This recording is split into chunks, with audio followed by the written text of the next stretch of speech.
Hello and welcome to episode 10 of the Dugout Debate.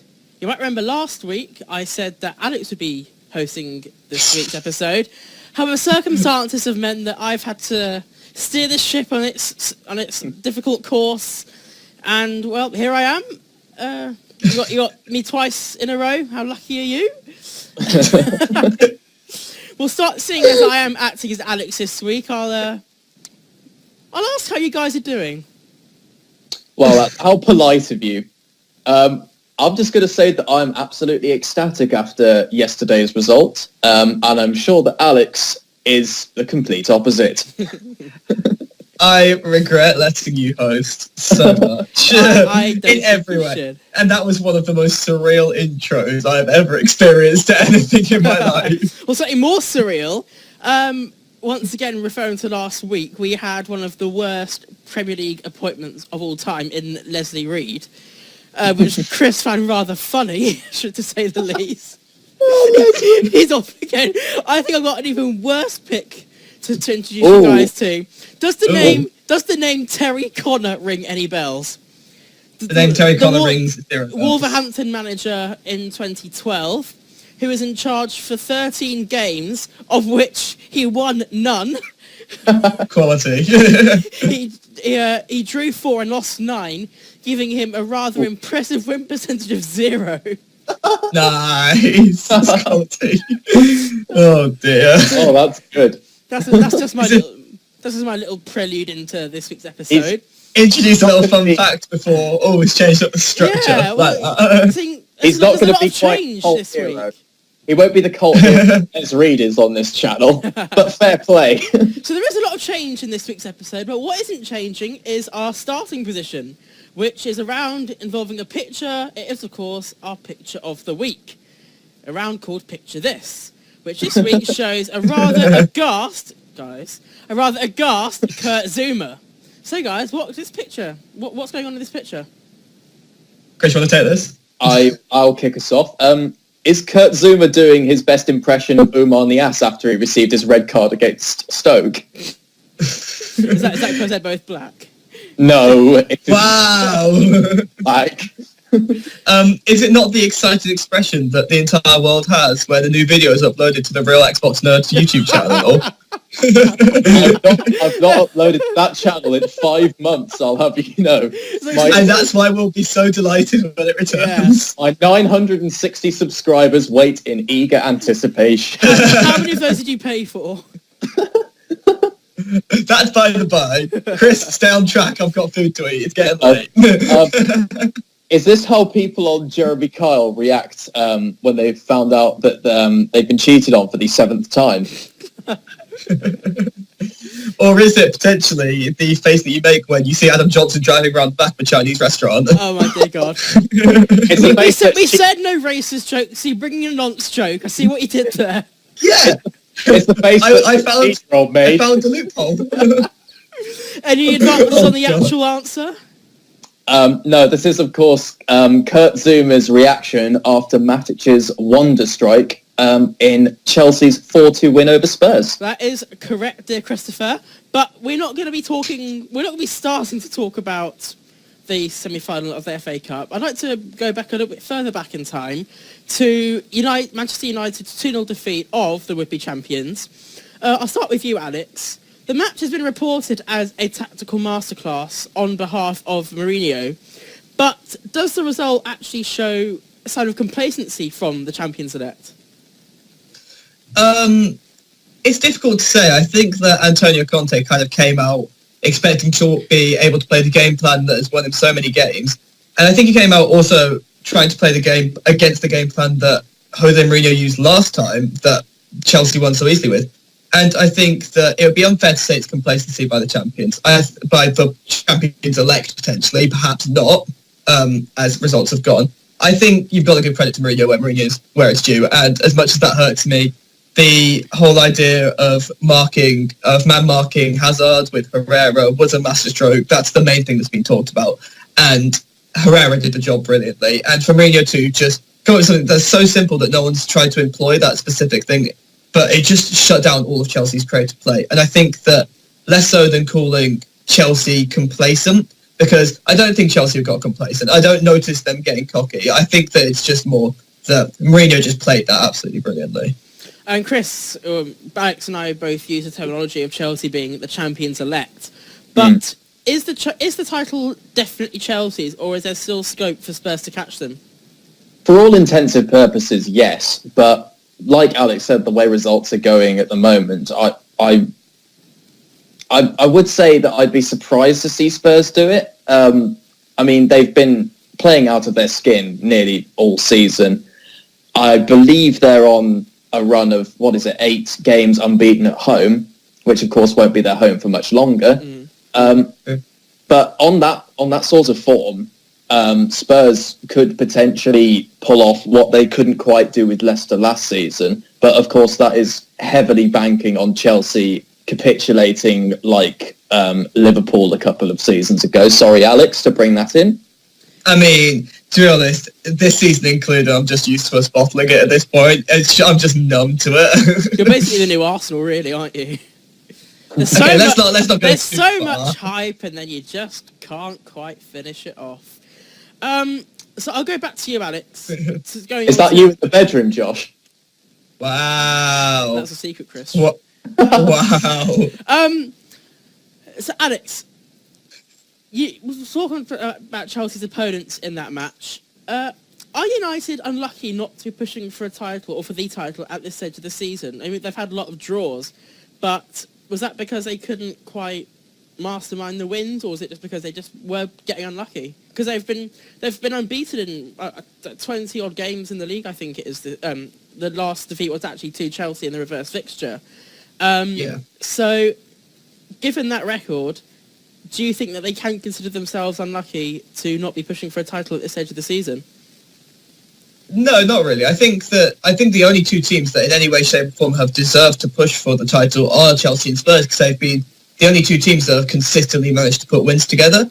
I think that to some extent United can claim that they felt fallen a little foul just partly because Mourinho took a little bit of time to get used to everything. The start of the season, obviously, United very much struggled to hit form. It was only really late October, November that they sort of started to hit any kind of stride whatsoever. And I think that they kind of have to look at themselves to blame for a number of it, because as you mentioned, they're not ruthless enough. They draw too many games and they don't kill teams off, and they certainly have the firepower to do so. The likes of Ibrahimovic, who obviously, unfortunately, was injured in the last game, but even without Ibrahimovic, the likes of Rashford have come in and really showed themselves to be class. They have the firepower to kill games off, but just don't seem to have just yet that ruthless streak that we saw in perhaps the Mourinho Chelsea or the Mourinho Inter of old, that actually the Inter that won the Champions League. And I think that he's managed to build that foundation that you always expect from Mourinho, the team that can grind out a result if they need to, the team that's solid and difficult to beat. If he can find that ruthless streak next season, I think United will be very hard to stop. So building on that, Chris, do you think that United are genuine title contenders for next season? I mean, we said it at the beginning of this season as well, and pretty much every single season since the Premier League was founded. But given how United seem to have finally found a suitable successor for Sir Alex Ferguson, is it possible that United could take the title next season? Oh, they'll definitely be a contender. Whether or not they'll actually do it, I'm not too sure, because there's other teams who are in contention for it already. I mean, if Conte's Chelsea continue the way that they are, then they could perhaps win the league again next season, should they win it this season.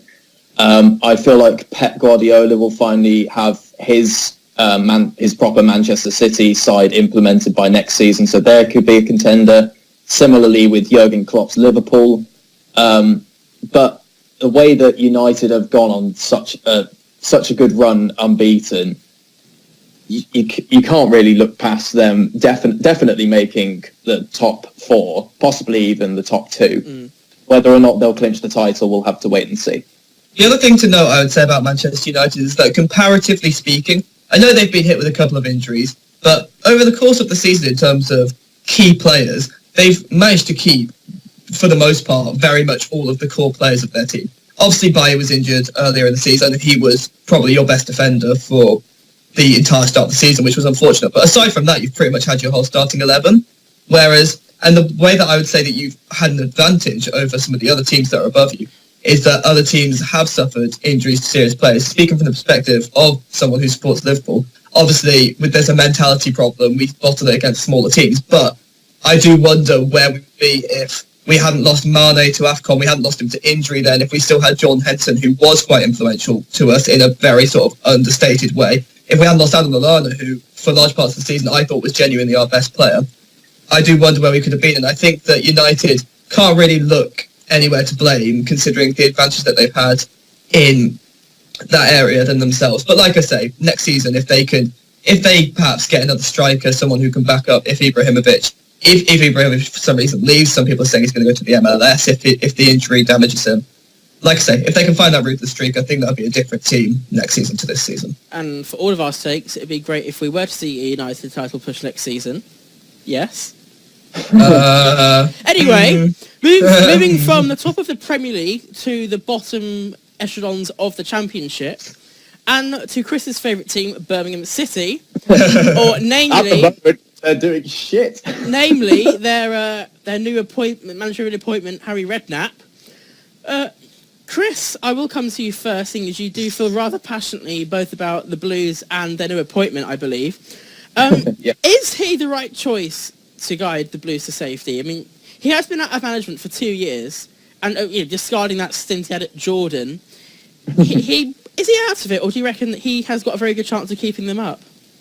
Well, I don't know, actually. I mean, Harry Redknapp, without a shadow of a doubt, over his time has been a very good manager, especially with Spurs and winning the FA Cup with Portsmouth, for example. Those are all fairly impressive feats. But I don't feel like he is the right man to... pardon you. I don't think he's the right man to save Birmingham, unfortunately, dearie me. Because devastation. It's not his fault though. I mean, the problem is that he hasn't come in earlier enough. Had he been appointed rather than Zola back when the Blues board shockingly sacked Gary Rowett, then perhaps we'd have been talking about a completely different story. But appointing a new manager with just 3 games left of the season to go is quite frankly ridiculous.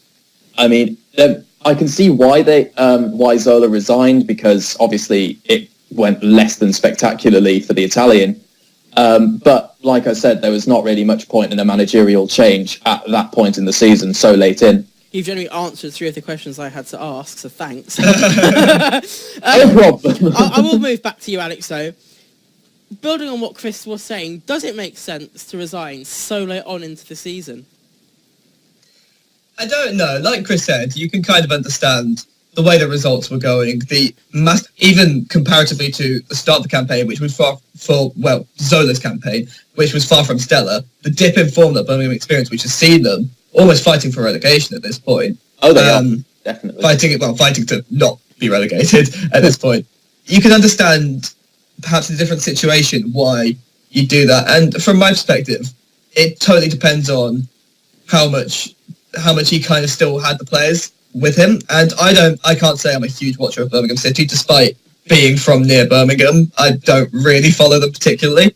But if he's lost the dressing room, then any change is a good change. We saw immediately, as much as people were criticising the sacking of Claudio Ranieri from Leicester, Craig Shakespeare, with little to no Premier League experience in an actual first-team coaching role, came in and won like 6 games on the trot or something stupid like that. And it's amazing what just a change in a mentality change can do to a set of players. So if he'd lost the dressing room, yes, I think it makes sense. If it's just a dip in form whereby the tactics are wrong or whatever, it might be difficult for Zola to implement it. But at this point, I don't think anything could have been going worse than what Zola was doing. So we'll see what Redknapp manages to do. Final question on Birmingham. Chris, do you think there are any better contenders to replace Gianfranco Zola? When you look at the managers available at the time who would be prepared to take the job at a championship club threatened with relegation, no. Even though Redknapp had been out of management for 2 years and is, like you said, his last managerial appointment was his stint with the Jordanian national team, there probably wasn't much prestigious. Yes, that great team. No, there probably wasn't a better appointment available. and I'm not too sure whether or not Redknapp will stay on past this season with only 2 games to go. Though I will say, as much as it pains me to say it, I almost don't want Birmingham to go down, because when you look at yesterday's derby, the atmosphere in Villa Park was the best it has been all season. We need that derby to keep the fans at that level of passion, because you don't really see that far too often in many other derbies across the country, I'd say. The Second City derby is one of the most passionate in this country, and I have absolutely no hesitation in saying that. Of course, it's going to be slightly biased because I'm a Villa fan. Oh, yeah. But No, you're not wrong. still, You're not wrong. It's a big game. while the quality of football may not be as good as the Manchester derby or any of the London derbies, it still has... Or any of the derbies. Any other derby. Basically, you want to get Merseyside in there. Yeah, it's the fans that make that derby. Liverpool, Everton. Okay. No, okay. Yeah, you're... Well, just to Mate, if there is a game, just to avoid if there's a game just which to avoid Gabby any more Agbonlahor interruption, score. I think Alex wants to get to his dinner, so I will try and keep a time on this.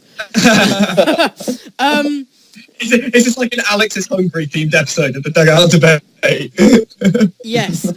Right. So we'll move on to our number of the week, rather, which is 1983. Lads, what does 1983 mean? I'll start with this one. Is it the last year where Josh's views on politics and feminism were actually acceptable? No. I'd have said slightly. That's not the answer. Hell yeah, like 1800s. Is it in what year does Joey Essex think the book 1984 is set? Actually, like that one. That was good. Better than yours anyway. Yeah, oh, you're just offended. Leave me alone. Is it the actual year that the youngest member of the Nigeria under-19s national team was born? To recycle a joke from the first episode. That's in Good- Zimbabwe. It's fine. Don't worry about it. No, I remember. You thought we'd forgotten, Yeah, didn't you? I'm copywriting that joke. No trademark, no lawsuit. Is it in what year did Maggie Thatcher's Conservative government get re-elected by a landslide, foreshadowing what is going to happen when Jeremy Corbyn is absolutely Hey! in the upcoming election? Brilliant. Right. I'll hit you with the actual answer. Now, I could give you the football, although I was informed by Chris earlier that it was actually the year that the US invaded Grenada. That is the correct answer. So, So the US, no. But no, of course, it was the last year that Brighton were actually in the top flight of English football. That's correct, and obviously the last week seeing the Seagulls earn promotion to the Premier League for the first time in the history of the division. Chris, who has been Brighton's standout player in their promotion campaign? It's without a doubt been their French winger, Anthony Knockaert. He was awarded the Championship Player of the Season, quite rightfully. But while he has been an absolute standout player, I can't quite remember off the top of my head how many goals he scored for them this season. 15, I think. It's 15, is it 15? Okay. So, but alongside that, you also have to commend the camaraderie of that Brighton team. I mean, earlier on in the season, Knockaert's father sadly passed away, and he travelled to France for the funeral. And by complete surprise, I think it was about 5 or 6 of his teammates showed up at the funeral to support him. And then while he would, I believe they had a game as well. I think it was against QPR when Knockaert was unavailable because of family reasons. I can't remember exactly who scored. I think it was Stephen Sidwell. He scored and he ran to the touchline and grabbed Knockaert's shirt and held it up. That just shows that Brighton, while perhaps they may not be the best team next season in the Premier League in terms of quality, they will certainly be up there in terms of their teamwork and the level of commitment that they have shown to that team. Well, just building on that, Alex, you think that Brighton need any more players? Or do you think, as Chris was saying, that team spirit, which you saw with Leicester, is that team spirit enough to keep them up? Or do they still need some Premier League experience in that side? Well, my concern for Brighton is looking at some of their star players, how will they actually perform in the Premier League? Like Anthony Knockaert had an unbelievable season when Leicester got promoted from the Championship into the Premier League and then totally faded into obscurity in the Premier League. So I worry as to whether he'll be able to replicate his form from this season going into next season. Obviously, their top scorer, Glenn Murray, I believe has played in the Premier League a few times before and has never exactly set the league alight. They've also had Liam Rosenior and, as Steve Sidwell, too. Yeah. So Rosenior, Pocognoli's played for West Brom before, obviously. But I'm looking at the players that have contributed most. You are looking at Murray, Knockaert, Baldock and Hemed, and I don't think Baldock or Hemed have played in the Premier League at all. And obviously, like I say, the other two aren't exactly proven Premier League quality. Yeah. So it'll be interesting to see how much that team spirit can carry them. But they've got a spine to their team, clearly, and they don't rotate their starting 11 very much. They've got a very solid, this is our team. I think they do need to bring in depth, because part of the reason they keep that starting 11 is not just because it's a good starting 11, but because they don't have a great deal of squad depth. So bringing in something like that in case one of their key players gets injured would obviously be very, very important. But like Chris says, team spirit can go a long way. We've seen that with Leicester and we've seen that with Brighton this season. They play nice football. They play fluid, counter-attacking football. And they'll have a lot of people getting behind them. They'll have a lot of support. And we saw that with Bournemouth, and Bournemouth have done, I think that's probably been quite a big contributing factor to Bournemouth's success in the Premier League. So I hope they go the same way. I'd like them to go the same way. And I think it'll be really interesting to see what those key players can do in the Premier League next season. But Alex, do you have any players in mind that they could add to them? Like anyone specific, any certain areas that they could add to? I think, like I said, I think their main strength is going forward. I think perhaps strengthening defence would be a better option, but off the top of my head, trying to think of people that would be available that would go to Brighton, struggling. I can't think of any. Like, straight off the top of my head, there's nobody that jumps to mind as like an immediate Brighton signing. I think the defence is the key area that they need to strengthen, certainly. Potentially fringe players of the Premier League. Yeah. The main focus for any team that wants to stay up is having a solid defence. So they may have to turn to the continent to find some players that would be good enough to play in the Premier League, but haven't already played here and therefore may not want to leave the clubs they're already at. But like Alex said, I can't even think of any off the top of my head when you look at the continent either. Yeah. So we'll just have to see once the transfer window opens.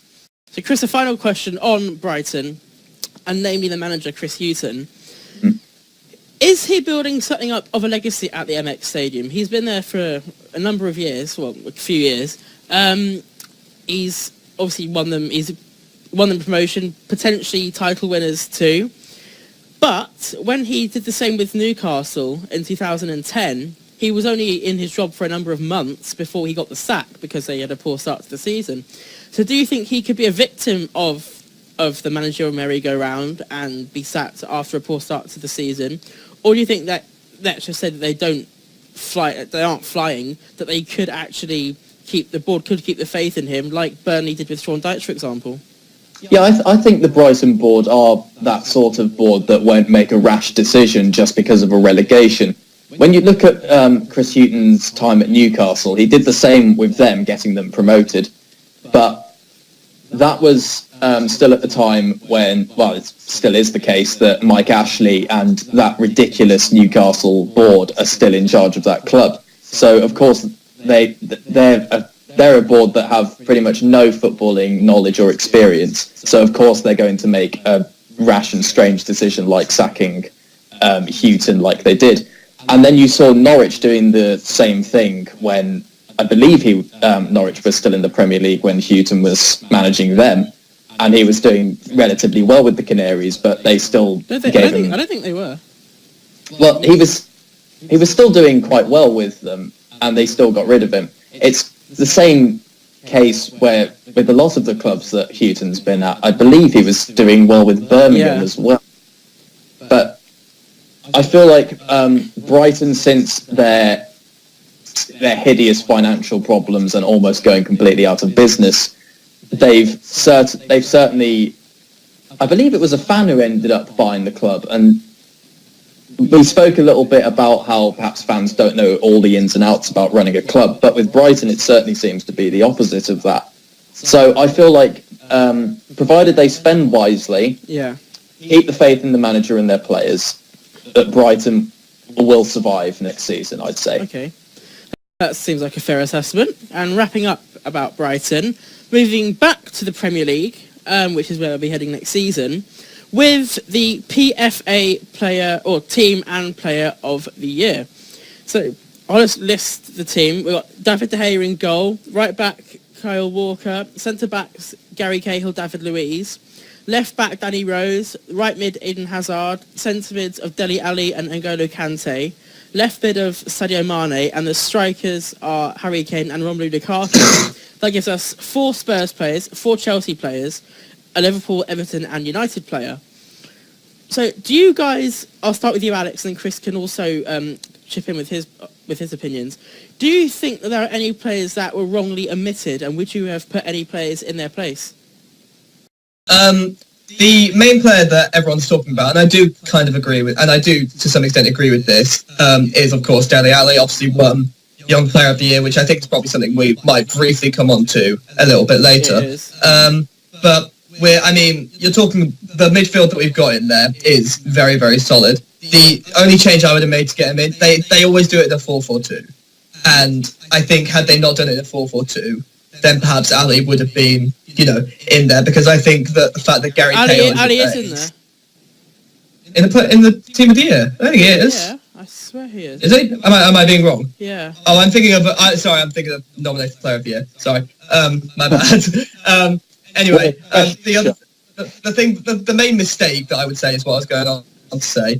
Is the fact that Gary Cahill was in there, because I don't think he should ever have been in that team. Don't get me wrong, as part of a Chelsea defence, he's been good, but the fact that he's in there over Vertonghen and Alderweireld, both of whom I think have been better than him individually this season, or even Cesar Azpilicueta, who I also think has been better than him, is a bit silly. And the only other controversial one I would say is David De Gea, just purely because I don't think he's pulled out the same spectacular form that we've seen him pull out in the last few seasons, but that might be due to United having a more solid defence. But I personally would have, again, had a Courtois or a Lloris in there. But that might be, again, down to my perception of, Chelsea and Spurs have a stronger defence, their goalkeeper must be better. I think those are the only really 2 controversial ones, though. The rest of them are fairly solid. Do you agree, Chris? Or is there any let me speak. Are there any other contenders that you think were unfortunate to miss out on a place in the team? No, I'd have to agree, but I feel like they should include a sub-bench in this in the team of the year, because then that gives a lot more players recognition. I feel like Heung-min Son has been playing completely out of his skin, and he's turned into that player that Spurs thought they were signing when they brought him in from Bayer Leverkusen. He has been incredible both in terms of supplying goals and getting them himself. Perhaps his performance in the FA Cup semi-final as a left back or left wing back rather. I'm sure Poch will never make that mistake again. But yeah, that was appalling. But still, I would say I'm not going to take anything away from Sadio Mane, because he has been absolutely incredible. But if he were not in that team, I would have picked Son in his place. Not Sanchez. Wait, Sanchez wasn't in the team, was he? No, or am I being stupid again? You're being stupid Sanchez is the other notable omission, I would say. But Sanchez, I wouldn't have put Sanchez in there either, for the same reason that I also wouldn't put Heung-min Son in there, which is that Son had an unbelievable start to the season when he was getting regular game time for Spurs, and then majorly faded sort of in the middle part of the season, and then started to come back in the last month or so. And I think you've got to be performing, to some extent, at least consistently when you get the game time, in order to justify a place in that team. And again, it's the same reason that I wouldn't have picked Alexis Sanchez, because he had a blistering start to the league campaign, and then is very much faded in comparison to that in the second half of the season. And granted, you could also say kind of the same thing for Sadio Mane, in the sense that he was away for a month and now he's injured. But the difference, I would say, is that from the perspective of Liverpool games, in every game he's actually played in, he's made a difference. So when he's had the game time, he's consistently been a very impactful player. So I think those are the two. I think those are possibly two notable omissions, but I can totally understand why they have been omitted. Okay.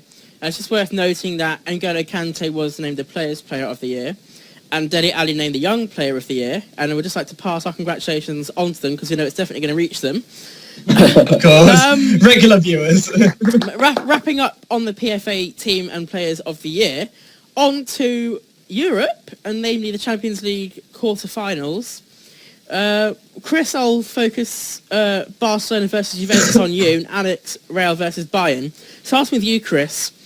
Barcelona and Juventus did draw 0-0 in the second leg, but Juventus did go into that with a 3-0 home advantage, therefore going through into the semi-final. Are we seeing the end of the legendary Barcelona era? Quite possibly, because a lot of that Barcelona team, bar Neymar, are getting on now. I mean, Messi is, 29? I think is he? Okay. I'm finished. I think it's 29. Okay. And then you have their midfield, which, while solid, is still aging. The same can be said of their centre-backs and a lot of the other areas of the pitch. But while Barcelona have a really good youth academy, that's a definite. There's probably not enough players in their academy who are quite ready to reach that full potential of playing regularly for Barca. As for Juventus, their aging team members are just playing to their advantage because it brings that incredible experience. And I'd like to highlight their defence as a whole. I mean, the back three of Chiellini, Bonucci and Barzagli is just an absolute brick wall, as we saw against when they played Barcelona. And of course, Chiellini chipping in with their third goal from that corner, which I still think is a really good goal. Yeah. But the other highlight for Juventus is, of course, Paulo Dybala. Yeah. I mean, he has been absolutely insane this season, and Juventus have an absolute gem of a striker in that little Argentinian man. Do you think that Juventus... No, you're talking about Real Barcelona, Real Bayern. Oh, can I just say one really quick? No, you cannot. You cannot. Chris, do you think Juventus can go all the way? I feel like they may have the edge over Monaco because they're the sort of team that counter them. Just to steal what Alex was saying before we started recording. It's what you get for stealing jokes earlier on. See, Chris says your point, so you don't have to. That wasn't even the point I was going to make. As for whether or not they'll go the whole way, they may do, depending on who they come up against, which I'm sure Alex is going to discuss now. He's got a choice, really. He could just go on to me anyway. Right, so back on to Real Bayern. Got your time to shine now, Alex. Real beat Bayern 4-2 in the second leg, winning 6-3 on aggregate. Are Real Madrid the best team in the world? Not necessarily having the best players, because potentially Barcelona do, amongst many other teams. But are they the best team in the world? They've been in the three of the last four... No, they've got the chance to be in 3 of the last 4 Champions League finals. So...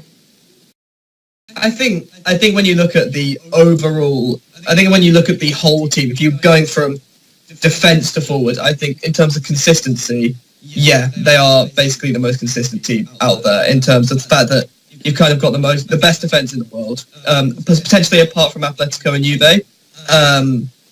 You've also got an unbelievable midfield with the likes of Kroos, Modric, who are arguably the 2 best centre midfielders in the world, with the possible exception of Kante and then Ronaldo up front. I think that you'll struggle to find a team that has that consistency of quality throughout the entire spine of their team. So yeah, I would argue that it's a fair point to say.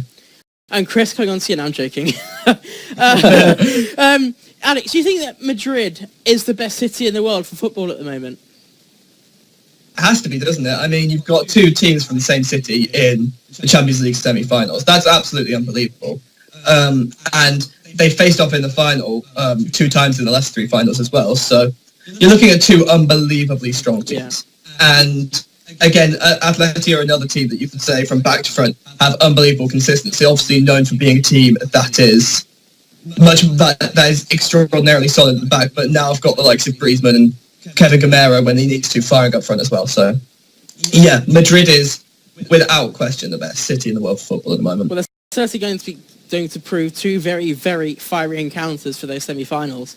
But moving on once again, sticking with Spain, however, we are going to, for our dugout debate this week, talk about the most legendary player to have played in El Clásico. For those of you that aren't aware of that, you should be. That's Real Madrid versus Barcelona in the 21st century, simply just because there's far too many players to choose from, just to narrow our selection down a bit. So as usual, when I'm hosting, we'll start with Chris, then go to Alex and to myself. So Chris, who's your pick? I'm picking Moussa Dembele because he may join Real. The debate is over. I'm picking Les Reed. He's won. Oh, God, no. Les Reed. I'm picking the 1953 FA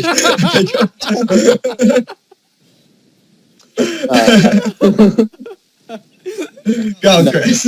My choice, slightly controversial to say the least. I have gone for Luis Figo. He played for both sides, of course, and when he was at Barcelona, he was part of an incredible attacking strike force alongside Rivaldo and Kluivert. He scored a total of 30 goals and 172 appearances for the Catalonian side. And then obviously joined Real Madrid under slightly controversial circumstances for what was a record fee of £37 million, or the equivalent in euros. And then he went on to perform as consistently at Real, if not better, as he did at Barca, scoring 38 and 164, so more goals in less games. As for solely El Clásico, he scored 3 goals for Barca and 1 for Real. And in his first El Clásico since he joined Real, the team bus had to be escorted by police because of the outrage he'd caused among the Barcelona fans. But while it may have got to him at first, it didn't stop his quality from showing on the pitch. Figo is, without a doubt, in my opinion, he is one of the best Portuguese players ever. And I think he ended up making Real's all-time foreign 11, if I'm right. With a player like Figo, because he's played for both teams and he's performed consistently at both, and in El Clásico consistently at both, I feel like he does definitely deserve to be an option for the best El Clásico player of the 21st century. And quite a good pick, but is he better than yours, Alex? Chris, what did you say Figo's stats were? 3 goals for Barca and 1 for Real? Yes, solely in El Clásico, yeah. So 4 goals in El Clásico, that's cute. Lionel Messi scored 23, and he's also got 14 assists to boot. In my opinion, it's a really obvious pick. I've not been original at all here, but really? Having made my pick after Chris and Josh, and seeing neither of them had picked Lionel Messi, I couldn't not pick him because to me he just seems like the most obvious, the most easily arguable choice to be that player. I mean, he's played at Barcelona for years. I can't remember. I couldn't tell you exactly when the first year he played in El Clásico was, but he's played 36 games in El Clásico and has contributed to 39 goals, which is an unbelievable record, but obviously nothing less than you'd expect of a player of his quality. He hasn't played for both teams. Obviously, Chris's Figo has played for both teams, but I think that throughout the years, obviously he's had a very good team around him, but he's still managed to stand out and shine. He's managed to stand out and provide those moments that win the games. He's not just been a shadow player. We saw that in the game that, at the time of recording, was played yesterday, where he popped up with 2 goals, one of which being in the very last minute, which were both quality to win the game for Barcelona. And I just think that level of contribution cannot go understated in any way, shape or form. And he's not controversial like Figo. He hasn't had to play through, the booing of the fans. But regardless, he's been the single most contributing player to El Clásico, not just in the 21st century, ever, in both goals and assists. And for that reason, I have to pick him. Well, I'm going for Real Madrid legend, who is Raúl González, who, just ran off some stats here, played 550 league games for Los Blancos, 228 goals, 102 caps for Spain, including 44 goals, played an integral part of 6 La Ligas, 3 Champions Leagues, 4 Super Cups, 1 UEFA Super Cup, and 2 Intercontinental Cups. He was named La Liga Player of the Year for 5 times, which is a record. He was named UEFA Club Forward of the Year for 3 times, which is a record. He's a record appearance maker for Real in total and in European competitions. The 3rd leading scorer in the history of world football, and never received a red card in his career. I didn't quite seek the time to find out any El Clásico stats per se, but if you take those statistics, it just makes it a remarkable player with a remarkable career.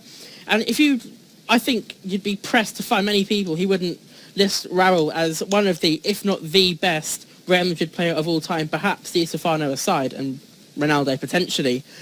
So, I said I didn't quite research his stats in El Clásico, but I imagine they're pretty good.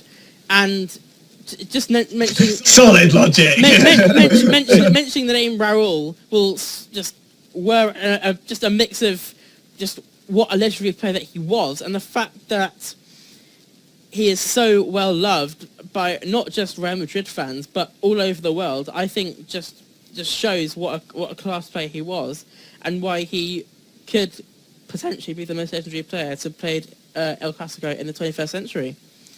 So, Chris, you want to start your rebuttal? Similarly to a few weeks ago, when I can't quite remember what debate we were discussing, but it was more about the snake debate, when you can't really argue against any of these players. It's just like one-upmanship, really, isn't it? Not being great. This is all going to be about one-upmanship. And of course, with Figo, you had chants of like traitor and Judas from the Camp Nou faithful, and the occasional bottles, cigarette, pig tent, all the usual stuff. But my main reason for picking Figo is because of what went on to happen with Real afterwards. Luis Figo was the very first of the original Galacticos. So what he was like the spark of was Real Madrid signing these insane players each season. Following in his suit were the likes of the current Real manager Zinedine Zidane, the Fat Ronaldo, David Beckham. I could go on.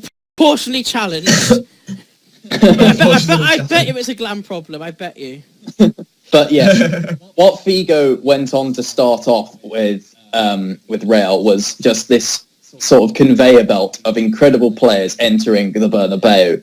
And what that sort of helps to establish is that Figo was the spark of a lot of these other really incredible players to have played for Los Blancos and to have gone on to participate in El Clásico. So I feel like that is a very key reason as to why Figo could be one of the best players in El Clásico ever, because of what he went on to spark with that Real team. So what I disagree with that is, to me, as the United fan, that's like saying that Eric Cantona is responsible or the spark for what happened for United for the next decade after he retired. To a certain extent, perhaps, but I think it's unfair to draw away any praise to the rest of the team. I know that's not what you're doing necessarily, but I think you're perhaps bigging up the role that he played in the future of Real Madrid too much. Whereas I think with Figo, I think his legendary status comes more from what he actually achieved as opposed to what he inspired. I think that's a fair assessment. I think the phrase that we learnt in history was post hoc ergo propter hoc, which is like a historical thing, which means that like it's like a thing where you say just because something happened after an event means that event caused it, which isn't always necessarily the case. Yeah, and I think that Figo, you could argue Figo was significant in the sense that he perhaps signified that the start of that period whereby the Real Madrid became the Galacticos, but I don't think, like Josh said, I don't necessarily think this is what you're arguing either, but I don't think that you can say that he's responsible for like the achievements of the Real Madrid team up to this point, just because he was perhaps the starting point of the Galacticos period. In terms of continuing the whole one-upmanship thing, because Chris made an excellent point, it's difficult to deny the legendary status of any of the players that we've picked. Josh, you mentioned that Raul was the third top scorer in European competitions. No, it was third in the world in history. Perhaps, yeah, fair enough. But if we do go to European competitions, he is also the third top scorer in European competitions. One of the people he's behind is Lionel Messi. And Lionel Messi, Lionel Messi might not have played less games in the Champions League. I haven't fact-checked that, so I'm not going to say it. But Messi's scoring record is undeniable. And I think that Raul was an unbelievably legendary striker, and his record speaks for itself. But Messi has contributed more than a goal a game in his time for Barcelona, which is a record that was absolutely unheard of until Messi and Ronaldo sort of came about. And perhaps that's more something to do with modern football than it is to do with Messi. But based on what we have to judge for, I think we just have to look at a man who is arguably the greatest footballer of all time. I'm enthused about his El Clásico stats. He's won countless World Player of the Year awards, more than anybody else. I don't know how many times he's been in the Team of the Year, so again, I'm not going to go into that. But the stats speak for themselves. The guy's got a stupid amount of records to his name. His goal-scoring record is unbelievable. And like I say, in the big games like El Clásico, he has turned up more so than any other player in Barcelona or Real Madrid history, not even just in the 21st century. I think as much as it's easy to say statistics lie because the statistics don't flatter unbelievable players in certain positions, such as N'Golo Kante for Chelsea, but in this case, the statistics can't lie. The guy is unbelievable, and I think it would be very difficult to deny him the status of being the best player in El Clásico, 21st century, especially history. But you touched on something saying that statistics don't always flatter the best players. And I'm going to contradict myself slightly in saying that I don't think statistics do make legends. I think maybe like with Raul, I think it's more the statistics supplement his legendary status. Whereas I think with Messi, perhaps they cause his legendary status. Because same with Wayne Rooney. He's a record goal scorer for Manchester United and for England, but I don't think he's the biggest legend that United or England have ever seen and will ever see. I think it's just a case, like you were saying, with modern football. I think with money that comes into it, like all the issues that he's had with tax and XYZ that has taken him to court, they're not necessarily going to detract him from being a legend, because obviously not many people care about that. But I think with Raul, I'm not going to say that he's never had a criminal record or he's never been... I don't know for sure. But I think it's the whole point of just being that complete footballer and not being dominated by money and being just consumed by the financial sort of anchor that is big money football these days. I think not just uniquely for that reason, I would suggest that Raul warrants the title slightly more than Messi. I think just to respond to that, I think that almost says that it's very difficult for a player in modern society today to be a legend in their own right because of the way that money works. That's what I am saying. And I think that's really unfair, because I think that obviously there's the tax avoiding stuff, which does prove that Messi does have a money grabbing streak in him. But from the perspective of perhaps the Barcelona faithful, from the perspective of a neutral just watching a guy playing football on the pitch, I think that even as statistics aside, the guy hasn't gone on and moved. Like, there's been loads of pressure on him at various points in time saying, the Spanish league's too easy, go to England, prove yourself there. And he's remained loyal to the club that took him in, that helped him out when he was a kid growing up, that took him into La Masia, made him the player he was, and he is stuck by them, and he has contributed everything he has to give as a player for them over the course of many, many seasons. And I think that, yes, there's money in football, which perhaps means that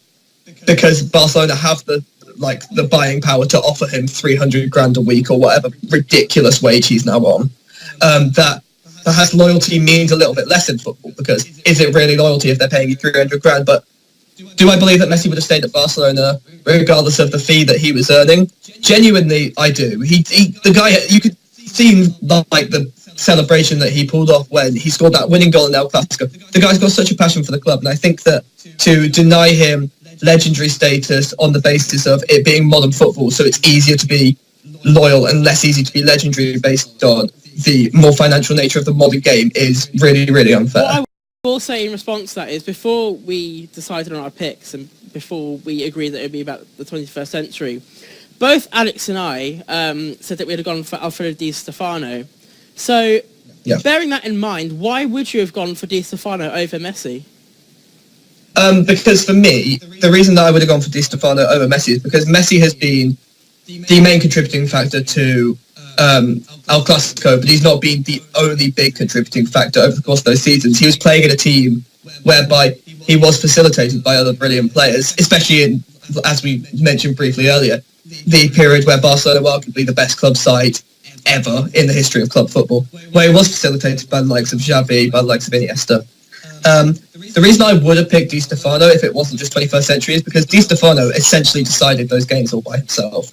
That's not to take away from the Madrid team that was around him, because it was far better, because obviously in that era of Spain, Real Madrid just had all the players because of the political situation, so good players were just like, yeah, you have to go to Madrid now. But Di Stefano was the player in those games. Messi is arguably the biggest player in some of the recent El Clásico games, but he's not the only one.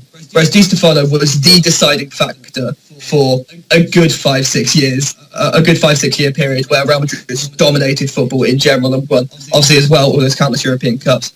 So the reason I would have picked Di Stefano was because as a single player impacting a whole game, I think that Di Stefano is perhaps more impactful than Messi in his individual contribution. But into the 21st century, speaking about statistics, obviously Messi's got more, but as he had the team around him, that Di Stefano perhaps didn't have to quite the same extent. That's why I would have picked Di Stefano. So do you think, not because of legendary status being older than that. So do you think that Barcelona would still have achieved everything that they achieved without Messi? Not necessarily, no, but... So isn't his impact almost equal to Di Stefano's then? No, because I think that Barcelona may or may not have achieved what they achieved had they not had Messi there, had they had a player that was perhaps less mercurial, less talented throughout these years. Whereas I think it would be a reasonable statement to make that Real Madrid would not have achieved the level of success, almost certainly, had they not had Di Stefano. They took Di Stefano, if I'm remembering correctly, this might be totally wrong, didn't they take Di Stefano off Barcelona? Is that right? Sure, I don't know. I believe in that era, Di Stefano initially played for Barcelona, and then because of the political situation, was basically forced to move to Real Madrid, did so, and then Real Madrid started achieving when he arrived. And again, I don't want to do the thing where I'm like, he arrived and then Real Madrid started achieving, so it must have been him. But given the impact that he had, I think that's a reasonable statement to make.